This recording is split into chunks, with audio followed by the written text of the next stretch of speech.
प्यारे बच्चों, नीट 2025 में एक क्वेश्चन एविल क्वाड्रेट को लेके आया था।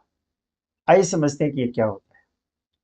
बेटा, बायोडायवर्सिटी के जो लॉसेस होते हैं उनके चार प्रमुख रीजन हैं।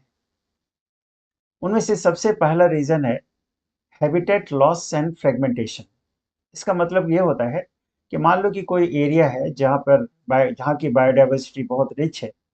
उस एरिया के एक पर्टिकुलर सेक्शन को फ्रेगमेंट करके हमने किसी और पर्पस के लिए यूज कर लिया।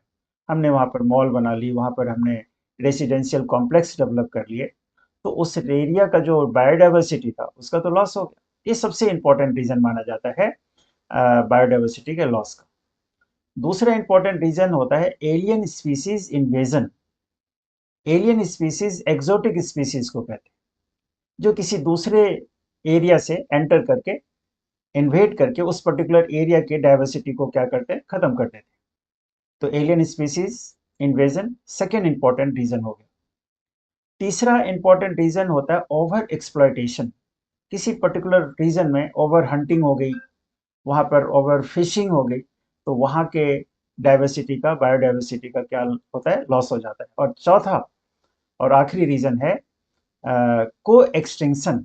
को एक्सटिंक्शन का मतलब है कि कोई एक स्पीसीज खत्म हो जाए तो उस पर जो डिपेंडेंट स्पीसीज है वो भी क्या होगा, खत्म हो जाएगा।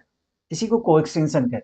जैसे मान लो कि कोई होस्ट है पैरासाइट का, तो यदि होस्ट खत्म हो जाए तो पैरासाइट भी क्या होगा, खत्म हो जाएगा।